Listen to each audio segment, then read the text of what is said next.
Good morning, everyone, and welcome to all of you in Booster Pack 8। जिन्हें नहीं पता उन्हें बता दूं कि इसके पहले मैंने 7 वीडियो अपलोड कर चुके हैं और ये 8वां वीडियो है, राइट।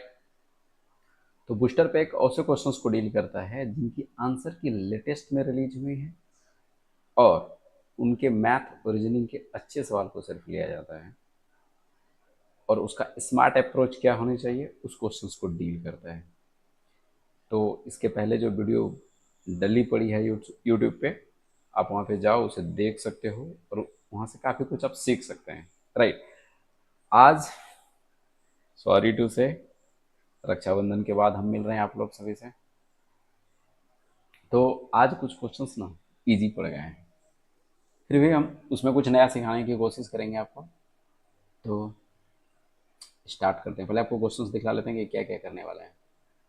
पहला क्वेश्चंस ये रीजनिंग का क्वेश्चंस है, इजी है। सेकंड क्वेश्चंस ये फ्रैक्शंस का है, नंबर सिस्टम का बोल सकते हो, ये भी इजी है। लेकिन इसमें थोड़ा सा सिखाने की कोशिश ये करेंगे कि जो बार है वो कैसे काम करता है और उसको हम डिवाइड जो करते हैं तो उसका क्या सीन है उसे हम प्रूफ करेंगे, ठीक है। तो यहाँ पर थोड़ा सा सीखने का आपको यहाँ पर यही मिलेगा। ये भी क्वेश्चंस इजी ही बोल सकते हैं, बस कैलकुलेशन है और कुछ नहीं। ये परसेंटेज का क्वेश्चंस, इसके पहले के वीडियो में अच्छी तरह से इसको डिस्कशन कर चुका हूँ। हाँ, यहाँ पे हम आपको वो करके दिखलाएंगे कि हाँ सॉल्यूशन उसका कैसे करते हैं और कैसे जल्दी आंसर तक जाते हैं। अगेन ये एडवांस का क्वेश्चन है बट इजी क्वेश्चन है, लेकिन जिन्हें नहीं, जो जिनसे नहीं बना वो पूरी लास्ट तक देखिए, डेफिनेटली आपको कुछ ना कुछ समझ में डेफिनेटली आ ही जाएगा। बट आज हम ये नहीं कह सकते कि आज हमारे सारे क्वेश्चन अच्छे हैं, सारे आज इजी हैं एक को छोड़कर। वो एक प्रूव करेंगे तो वो थोड़ा सा अच्छा बन जाता है, नहीं तो आज का क्वेश्चन इजी है। So start now.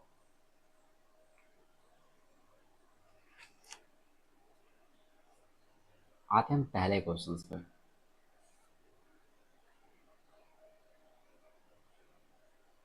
ठीक है, ये क्या है ना कि एक सर्कुलर टेबल है, बहुत इजी क्वेश्चन है। अब आ गया तो छोड़ो यार, कर लो। 1 2 3 4 5 6 7, टोटल व्यक्ति 7 है और वो केंद्र की ओर देख रहा है। केंद्र की ओर देख रहा है यानी सेंटर की तरफ उसका मुंह है। यदि सेंटर की तरफ मुंह है तो हम पहले दाएं बाएं देख लेंगे, यानी जो मतलब एक इंसान का दाएं बाएं होता है उसी हिसाब से इसका भी दाएं बाएं होगा। लेकिन हम फिर भी थोड़ा इसको लिख लेते हैं हिंदी में। ये इधर आप जाओगे तो दाएं, और जो ये तीर का मार्क है ना, ये आप इधर जाएंगे तो बाएं होगा, ठीक है। और यदि ये केंद्र की तरफ मुख नहीं किया रहता तो दाएं बाएं उल्टा अपोजिट हो जाता। हाँ, ये क्वेश्चन अच्छा बन सकता था, कब बनता है कि कुछ लोग अंदर की ओर देख रहे हैं और कुछ लोग बाहर की ओर देख रहे हैं, तो उस टाइम में ना आपको ये वाला तीर ड्रॉ करना पड़ेगा कि मान लो ये यदि अंदर है तो ये यदि अंदर है तो इसका दाएं इधर होगा और इसका बाएं इधर होगा। लेकिन यदि एक बंदा ये मान लो कि ये बाहर में है, ठीक है, ये यदि बाहर में रहता तो इसका दाएं बाएं अपोजिट होता। तो जब अच्छे क्वेश्चंस बनाने होते हैं एग्जामिनर को तो वो ऐसा करता है कि कुछ व्यक्ति अंदर हैं, अंदर की ओर देख रहे हैं और कुछ बाहर की ओर देख रहे हैं। आपको मैंने बता दिया, लेकिन यहाँ पर ये क्वेश्चन रियलिटी में इजी है, ठीक है। तो ये बोल रहा ना कि P Q R S T वे गोलाकार मेज के चारों ओर केंद्र की ओर मुख करके बैठे हैं। पी के दाईं ओर से गिनने पर, एक सेकंड देखिएगा, पी के दाईं ओर से गिनने पर ये दाईं हो जाएगा इसका इधर। पी के दाईं ओर से गिनने पर पी और भी के बीच केवल एक व्यक्ति बैठा है। आपको तो फिक्स लोकेशन दे रखा है, पी और भी के बीच केवल एक व्यक्ति बैठा है। भी और यू के बीच केवल एक व्यक्ति बैठा है। अब बताओ, भी और यू के बीच केवल एक व्यक्ति बैठा है, इधर तो हम आ ही नहीं सकते, तो हमको यहाँ पे जाना पड़ेगा। भी और यू के बीच केवल एक व्यक्ति बैठा है, पी और क्यू के बीच केवल एक व्यक्ति बैठा है। अब सुनो, पी यहाँ पर है, पी और क्यू के बीच केवल एक व्यक्ति बैठा है, क्यू तो हम इधर नहीं ला सकते, हम लाएंगे यहाँ पर, पी और क्यू के बीच केवल एक व्यक्ति बैठा है, आर और यू के बीच केवल दो व्यक्ति बैठे हैं। सुनो, यहाँ पर यू है, आर और यू के बीच, मान लो हम यदि इधर आ गए तो आर यहाँ पर नहीं डाल सकते, तो इसका मतलब कि आर इधर आएगा, यानी आर और यू के बीच दो व्यक्ति, तो मेरा आर यहाँ पर आ जाएगा। आर और यू के बीच केवल दो व्यक्ति बैठे हैं, टी और क्यू के बीच केवल एक व्यक्ति बैठा है। टी और क्यू के बीच, क्या आप टी को इधर शिफ्ट कर सकते हो? नहीं, टी और क्यू के बीच केवल एक व्यक्ति बैठा है, तो टी आपका यहाँ पर बच गया, आ गया। अब बचा इसमें क्या, पी हो गया, क्यू हो गया, आर, एस नहीं आया हुआ, तो एस हम यहाँ पर शिफ्ट कर दिए जो यहाँ पर बैठा हुआ है। तो एस के बाईं ओर से गिनने पर, ये सवाल है ना, एस के बाईं ओर से गिनने पर एस और पी, तो एस ये रहा, एस ये रहा, तो एस के बाईं ओर से गिनने पर एस और पी के बीच कितने व्यक्ति है? 1 2 3 4 और 5, ये तो पी है, तो यहाँ पर कितना हो जाएगा? 5 व्यक्ति हो जाएगा, और यही आपका 5 आंसर है। ज़्यादा हम नहीं समझाने का रीज़न क्या पता है, आज का सेशन ईजी है, सॉरी फॉर दैट, बट अगली बार से ऐसा नहीं होगा। हाँ, इसमें हम आपको कुछ सिखाने की कोशिश करेंगे, इजी क्वेश्चन आ गया है, बट थोड़ा सा हम आपको सिखाएंगे। आप एक चीज़ जानते हो ना कि 8 पॉइंट क्या क्या है, ये 2 7, फिर 2 7, फिर 2 डॉट डॉट ऐसे बढ़ते जा रहे हैं, तो आप क्या नोटिस करते हो कि 8.27 27 का रिपीटेशन हो रहा है। देखो यहाँ पे यदि ये पॉइंट नहीं होता तो भी इसका रिपीटेशन होता। तो हमें क्या बताया जाता है कि जब किसी संख्या का रिपीटेशन होता है तो आप उसके ऊपर एक लाइन ड्रॉ कर देते हो और इसको बोलते हैं बार। बोला ठीक है, बार तो बोलते हैं। तब आप इसको तोड़ते कैसे हो? आप इसको ऐसे ब्रेक करते हो, 8 प्लस 0.27। क्या इसमें कोई दिक्कत है? नहीं होगा, हम आपको एक्सप्लेन करेंगे, क्योंकि यही आपको कुछ सिखाएगा आज के वीडियो में, कुछ ना कुछ। तो 8 प्लस, और इसको जो हम ब्रेक करते हैं कि ये पूरा नंबर को लिख दो, अब बटे में जो ये बार है, मान लो कि एक संख्या है तो 1 9 से डिवाइड करते हैं, मतलब 1 to 9 से, और दो संख्या है तो 9 से डिवाइड करते हैं, ठीक है। तो इसको काटते हो आप, 9 तिया 27, 9 11 99, ठीक है। तो 11 8 88 3 91/11, ये तो आपका आंसर हुआ। बोला कि आज सीखा क्या मैंने? आज तो बूस्टर पैक का कोई मीनिंग ही नहीं निकल रहा है, कुछ सीखने को मिल ही नहीं रहा, तो कहीं चलो यार कुछ ना कुछ करते हैं। आपके पास ये नंबर है ना 0.27 और ये बार है, ठीक है। आप लेट कर लो ये x की वैल्यू है, तो बोला ठीक, x की वैल्यू। तो हम एक बात पूछना आपसे, x बराबर, जैसे कि आप बोला, मैंने ये बोला कि जब किसी संख्या के ऊपर बार रहता है ना तो वो उसका रिपीटेशन देता है हमको, तो 27 27 इस तरह से करके हम जा सकते हैं, कोई दिक्कत, मतलब ये 27 लिख दिए तो इस पे बार हो जाएगा, क्योंकि इधर तो नंबर बहुत सा है 27 ठीक है। तो ऐसा हम लिख सकते हैं। बोला हाँ लिख लो। अब दोनों साइड ना आप 100 से गुना कर दो, 100x, आप 100 से गुना क्यों? 100 से गुना इसलिए ताकि इस नंबर को आप पॉइंट के इस पार ले आओ, ठीक है। 100 से आप जैसे गुना करोगे तो ये 27 इस पर आ जाएगा, यहाँ पर पॉइंट हो जाएगा यानी दशमलव हो जाएगा, और 27 पर बार हो जाएगा, क्योंकि यहाँ 27 बहुत है। बोला हाँ ठीक है, कोई दिक्कत नहीं है। अब सुनो,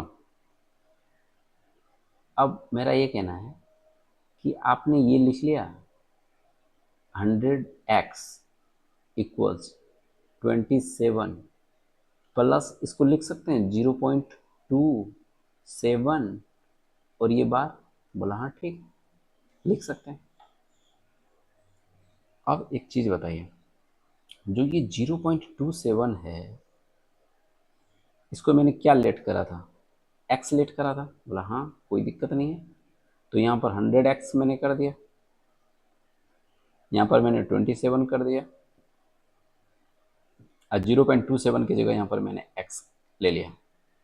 अब 100x माइनस x यदि हम कर दें तो ये कितना हो जाएगा, 99x, और ये हो जाएगा 27। तो जो ये x की वैल्यू होगी 27/99 होगा, 27/99 होगा। इसी चीज को हम लोग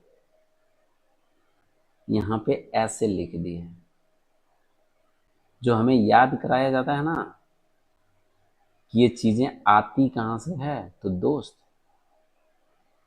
ये याद कराया जाता ना कि 0.AB पे यदि ऐसा बार हो तो इसको हम AB/99 लिख सकते हैं।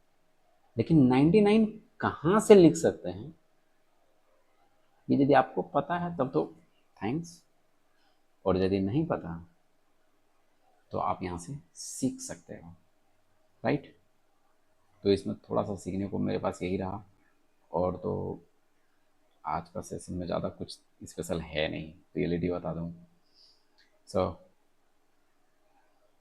नेक्स्ट क्वेश्चन पे मैं जाना चाहिए। ओके,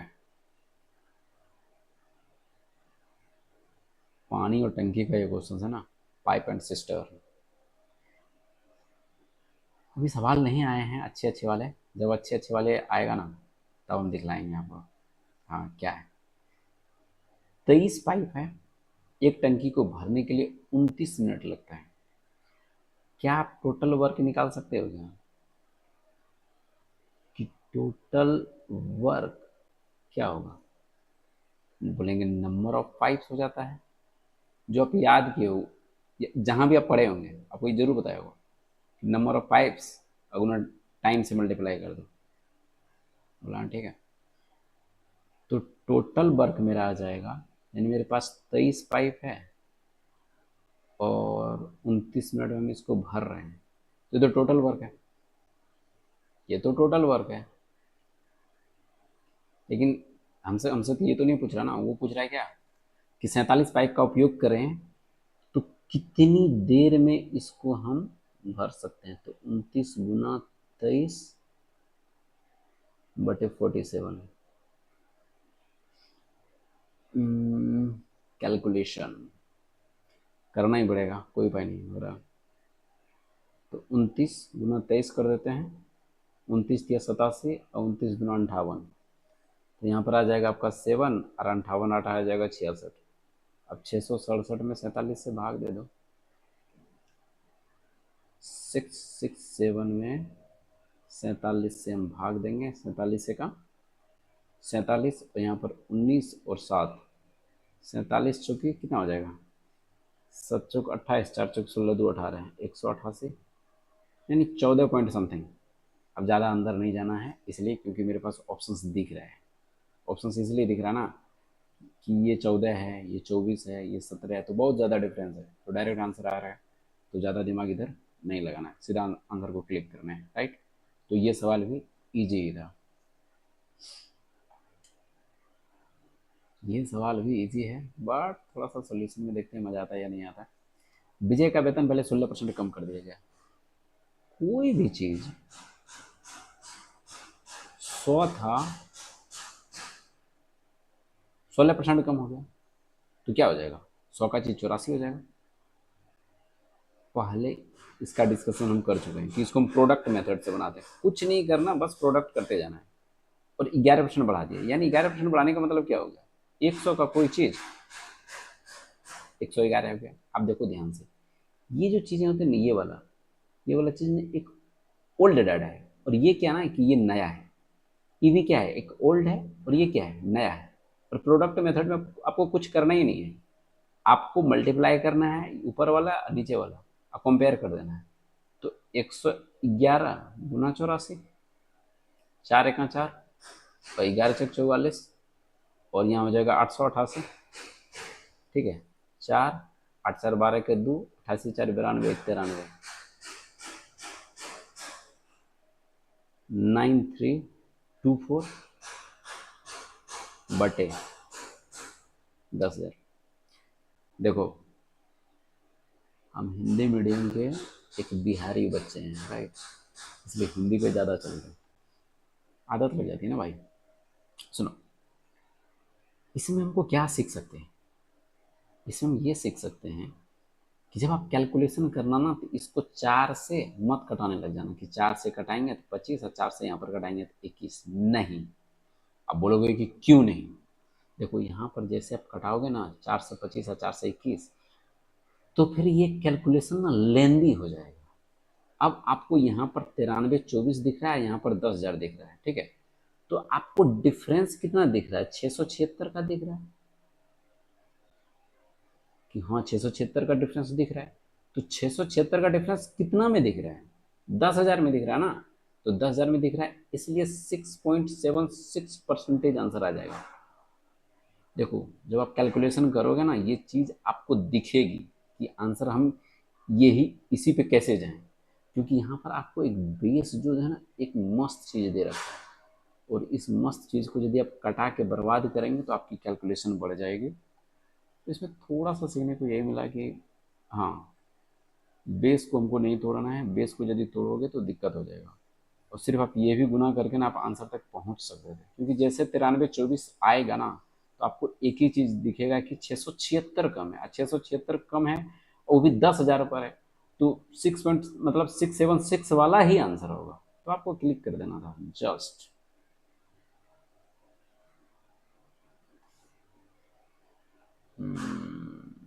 चलो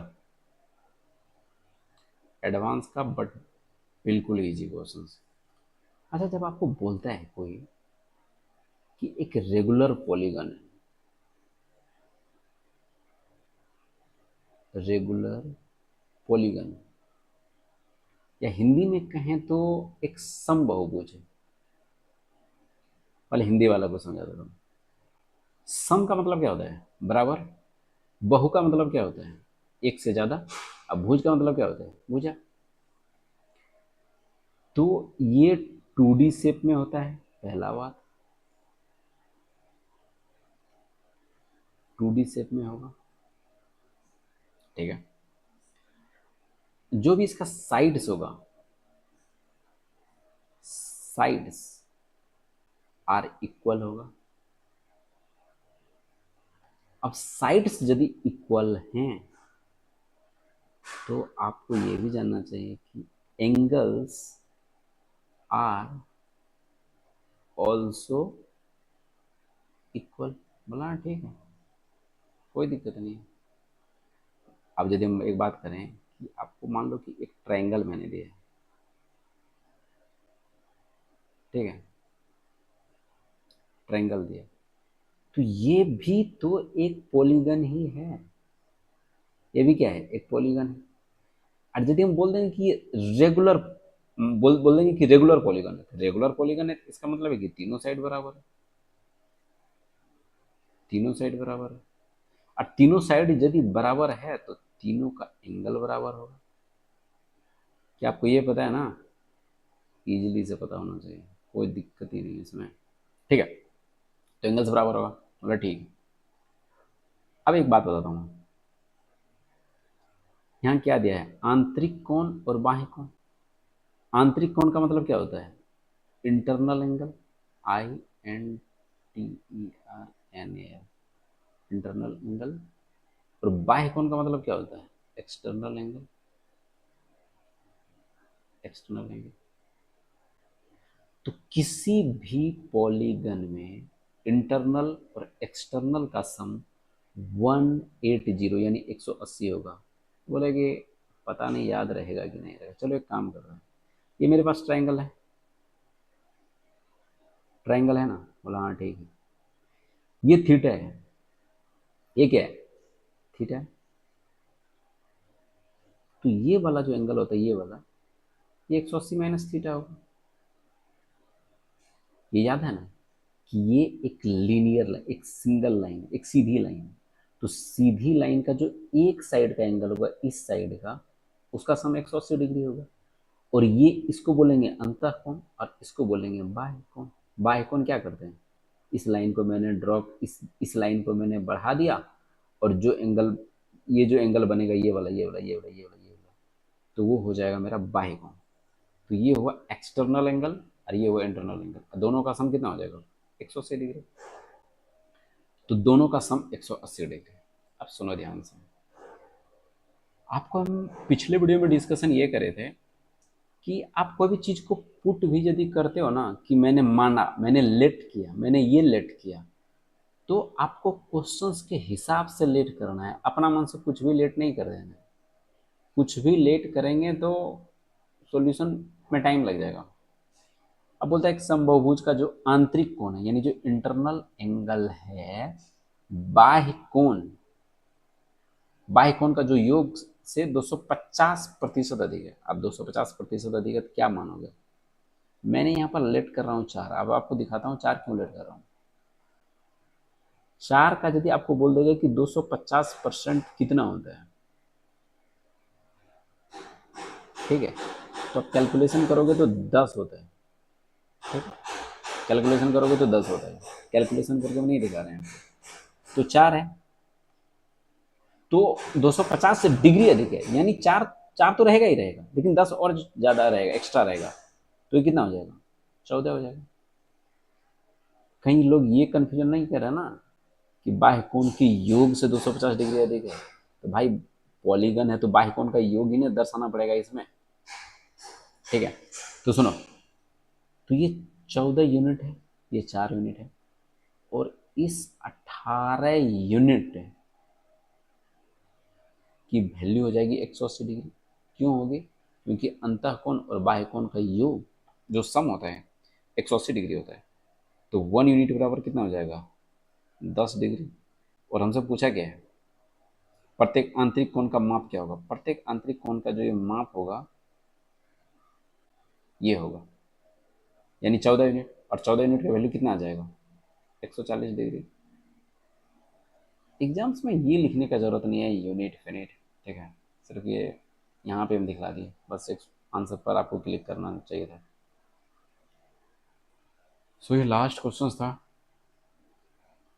ज़्यादा आपको सीखने का नहीं मिला होगा, सॉरी टू से, क्योंकि आज ये इजी सेटअप हो गया, अगली बार से नहीं होगा। सो जो आप इतना से सीख सकते हैं, thanks for this watching and learning this video. So बाकी आप समझदार हो, क्या करना चाहिए नहीं करना चाहिए आपको पता है, राइट। बाकी मिलते हैं आपको बूस्टर पैक 9 में, यानी अपकमिंग वीडियो में, right. So thank you to all. आप देखो समझो, कुछ ना कुछ बेहतरीन आपको देखने को ज़रूर मिलेगा, अपने लोगों को बता सकते हो। बाकी सब कुछ मैं आपके ऊपर छोड़ता हूँ, और मिलता हूँ नेक्स्ट सेशन में। So thanks and love you to all.